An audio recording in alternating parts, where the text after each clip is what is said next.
സ്വാമി ശരണമയ്യപ്പ. തത്വമസി. നീ ആരെയാണോ തേടിപ്പോകുന്നത് അത് നിന്റെ ഉള്ളിൽ തന്നെ ഉണ്ട് എന്നുള്ള മഹാമന്ത്രം എഴുതിയ ഒരു ക്ഷേത്രമാണ് ഇന്ന് നിങ്ങളുടെ മുന്നിൽ ഞാൻ പരിചയപ്പെടുത്തുന്നത്. നൂറ്റാണ്ടുകൾക്ക് മുമ്പ് വനസമാനമായ കുറ്റിക്കാടുകളും കള്ളിമുൾച്ചെടികളും ഊടുവഴികളുമായി നിലനിന്നിരുന്ന തൈക്കാട് പ്രദേശത്ത് ശ്രീ പത്മനാഭദാസനായി എത്തിയ അനന്തപുരിയിലെത്തിച്ചേർന്ന ഒരു പരദേശി ബ്രാഹ്മണൻ സ്വന്തം പ്രാണം കൊടുത്ത് പ്രതിഷ്ഠ നടത്തിയ തൈക്കാട് ശ്രീ ധർമ്മശാസ്താ ക്ഷേത്രം വർത്തമാന കാലഘട്ടത്തിലും ആയിരക്കണക്കിന് ഭക്തജനങ്ങൾക്ക് ആത്മനിർവൃതി നൽകി ചൈതന്യവത്തായി നിലകൊള്ളുന്നു. കലിയുഗ വരദനും ക്ഷിപ്രപ്രസാദിയുമായ ഭഗവാന്റെ തിരുനടയിലേക്ക് ഒരു യാത്ര. നിങ്ങളും ഈ വീഡിയോ മുഴുവനായും കണ്ട് ഭഗവാന്റെ കാരുണ്യത്തിന് പാത്രമാവണമേ എന്ന് ഞാൻ അയ്യപ്പൻ്റെ നാമധേയത്തിൽ അഭ്യർത്ഥിച്ചു കൊള്ളുന്നു. ഈ ക്ഷേത്രം സ്ഥിതി ചെയ്യുന്നത് തിരുവനന്തപുരം തമ്പാനൂർ ബസ് റെയിൽവേ സ്റ്റേഷനിൽ നിന്ന് കേവലം 1.5 കിലോമീറ്റർ മാറിയാണ്.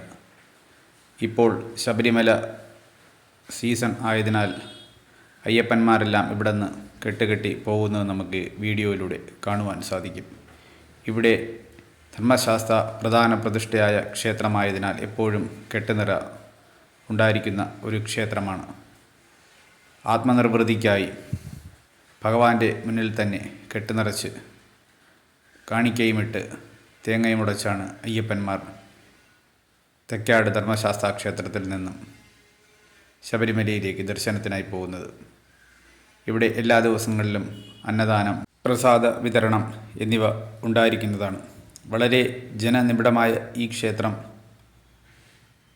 അതിപുരാതന കാലം മുതൽ തന്നെ അയ്യപ്പന്മാരുടെ പ്രധാന ഒരു സങ്കേതമാണ്. കെട്ടുകെട്ടിയ അയ്യപ്പന്മാർ ഇരുമുടിക്കെട്ട് തലയിലേന്തി ക്ഷേത്രത്തിൽ ഒരു വലം വെച്ച് തേങ്ങ ഉടച്ച് കൊണ്ടുപോകുന്നത് നമുക്ക് കാണുവാൻ സാധിക്കും. ഈ വർഷം ശബരിമലയിൽ പോകാൻ പറ്റാത്തവർക്കും അടുത്ത വർഷം പോകുന്നതിനായി തയ്യാറെടുക്കുന്നവർക്കും എല്ലാവർക്കും ഇതൊരു ഉപകാരമാവട്ടെ. ഈ ക്ഷേത്രത്തിൽ തുലാഭാരത്തിനുള്ള സൗകര്യങ്ങളും ഇവിടെ ക്ഷേത്രനടയിൽ തന്നെ ചെയ്തിട്ടുണ്ട്. അതിവിശാലമായ ഒരു നടപ്പന്തലും അതുകൂടാതെ തന്നെ ഒരു കൊടിമര പ്രതിഷ്ഠയും ഈ ക്ഷേത്രത്തിനുണ്ട്. ഈ ക്ഷേത്രത്തിന് ചുറ്റുവിളക്ക് സമർപ്പിക്കുന്നതിനായിട്ട് കൽവിളക്കുകളും ഇവിടെ പതിച്ചിട്ടുണ്ട്. പിന്നീട് ക്ഷേത്രത്തിന് പുറത്തായിട്ട് മറ്റ് പ്രതിഷ്ഠകളായിട്ടുള്ള ഉപദേവതകൾ ഉണ്ട്. ക്ഷേത്രത്തിൻ്റെ നടപ്പന്തൽ അതിവിശാലമായ ഒന്ന് തന്നെയാണ്. അവിടെ സാംസ്കാരിക പ്രോഗ്രാമുകളെല്ലാം എപ്പോഴും നടന്നുകൊണ്ടിരിക്കുന്ന ഒരു സ്ഥലം തന്നെയാണ്. ക്ഷേത്രത്തിന് പുറത്തായി നാഗരുടെ പ്രതിഷ്ഠയും അതുകൂടാതെ ശ്രീ മുരുകൻ്റെ പ്രതിഷ്ഠയുമൊക്കെ ഉണ്ട്. നാഗരാജാവിനെയും നാഗയക്ഷിയമ്മയെയും പ്രാർത്ഥിക്കുന്നത് കൊണ്ട് സർപ്പദോഷങ്ങളും നാഗദോഷങ്ങളും കുടുംബത്തിന് വന്നു ചേരാനിടയുള്ള അരിഷ്ടതകളും നമുക്ക് മാറ്റുവാൻ സാധിക്കും. ഇത് വള്ളി ദേവസേന സമേത ശ്രീ സുബ്രഹ്മണ്യ സ്വാമിയുടെ സന്നിധിയാണ്. മയിലിനെ നമുക്ക് പുറത്ത് കാണുവാൻ സാധിക്കും. മുരുക ഭഗവാനും ഇവിടെ ഒരു ഉപപ്രതിഷ്ഠ തന്നെയാണ്. ഇവിടെ എല്ലാ ദിവസവും വൈകുന്നേരങ്ങളിൽ നാമസങ്കീർത്തനം നടന്നു വരുന്നു. വൃശ്ചികം 1-ാം തീയതി മുതൽ ധനുമാസം 11-ാം തീയതി വരെ ഇവിടെ നാമസങ്കീർത്തന പരിപാടികൾ നടന്നു വരുന്നു. ഇവയെല്ലാം ക്ഷേത്രത്തിനുള്ളിൽ തന്നെയാണ് നടന്നു വരുന്നത്. എല്ലാവരും ഒരു പ്രാവശ്യമെങ്കിലും ഈ ക്ഷേത്രം സന്ദർശിക്കേണ്ടതാണ്. ഈ ക്ഷേത്രത്തിൽ എല്ലാ വർഷവും ശ്രീമദ് അയ്യപ്പ ഭാഗവത സപ്താഹയജ്ഞം നടന്നു വരുന്നു. ഈ വർഷവും അത് നവംബർ 24 മുതൽ ഡിസംബർ 1 വരെ നടന്നു കഴിഞ്ഞു. സപ്താഹം നടക്കുന്ന യജ്ഞശാലയിലെ പ്രധാന പൂജകളെക്കുറിച്ച് ഞാനൊന്ന് സൂചിപ്പിക്കാം.